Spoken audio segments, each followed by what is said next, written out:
আসসালামু আলাইকুম, welcome to my channel ট্রাইফলেস। আমরা আজকে ফেসবুক পেজের মনিটাইজেশন সম্পর্কে ধারণা নেব। আমরা যখন ফেসবুক পেজে ভিডিও দেখি তখন ভিডিওতে হুট করে অ্যাড চলে আসে। মূলত এই অ্যাডগুলোর মাধ্যমে আমরা ইনকাম করে থাকি। আপনিও যদি আপনার ভিডিওতে অ্যাড দিতে চান তাহলে ফেসবুক মনিটাইজেশনের ভিতরে ইনস্ট্রিম অ্যাডস বলে একটি অপশন আছে, ওই অপশনটি চালু করতে হবে।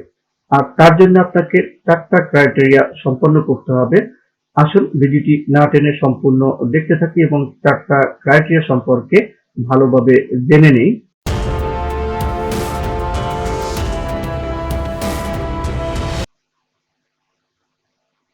নাম্বার 1, আপনার পেজে কোনো ধরনের পলিসি ইস্যু থাকতে পারবে না। নাম্বার 2, আপনার পেজে 10,000 ফলোয়ার্স থাকতে হবে যে কোনো সময়ের মধ্যে। নাম্বার 3, লাস্ট 2 মাসের মধ্যে 6 lakh minute watch time complete করতে হবে। এখানে 6 লাখ মিনিট বলতে আমরা অনেকেই এই মিনিট এবং ডেট গুলিয়ে ফেলি।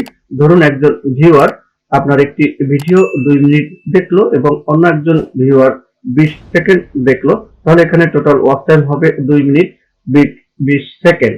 তো এভাবে যত ভিউয়ার্স দেখবে টোটাল ওয়াচ টাইম কাউন্ট হয়ে যখন 6 lakh minute watch time complete হবে তখনই মনিটাইজেশনের জন্য অ্যাপ্লাই করা যাবে। লাস্ট 2 মাস বলতে ধরুন আজকে ফেসবুক পেজটি ওপেন করা হয়েছে, আজকের থেকে 1 বছরের লাস্ট 2 মাসের মধ্যে যদি এই 6 লাখ মিনিট কমপ্লিট হয়, আর যদি 1 বছরের মধ্যে না হয় তাহলে পরবর্তী 2 মাসের মধ্যে যদি 6 লাখ মিনিট কমপ্লিট হয় তাহলে মনিটাইজেশনের জন্য অ্যাপ্লাই করা যাবে।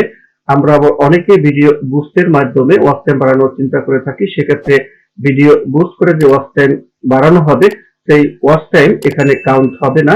এখানে 6 লাখ মিনিট কাউন্ট হবে সম্পূর্ণ অর্গানিক ভিউয়ার্স এর যে ওয়াচ টাইম থাকবে সেই ওয়াচ টাইমটি এখানে কাউন্ট হবে। নাম্বার 4, আপনার পেজে 5টি অ্যাক্টিভ ভিডিও থাকতে হবে। এখানে অ্যাক্টিভ ভিডিও বলতে 5টি ভিডিও থাকলেই হবে। তাহলে আজকের ভিডিওর মাধ্যমে আমরা শিখলাম ফেসবুক পেজের মনিটাইজেশনের জন্য 4টি যে ক্রাইটেরিয়া দরকার সেই ক্রাইটেরিয়া সম্পর্কে। যদি ভিডিওটি ভালো লেগে থাকে তাহলে অবশ্যই আমার চ্যানেলটি সাবস্ক্রাইব করবেন এবং পাশে থাকা বেল বাটনে ক্লিক করে রাখবেন যাতে পরবর্তী ভিডিওর নোটিফিকেশন অটো পেয়ে যান। আল্লাহ হাফেজ।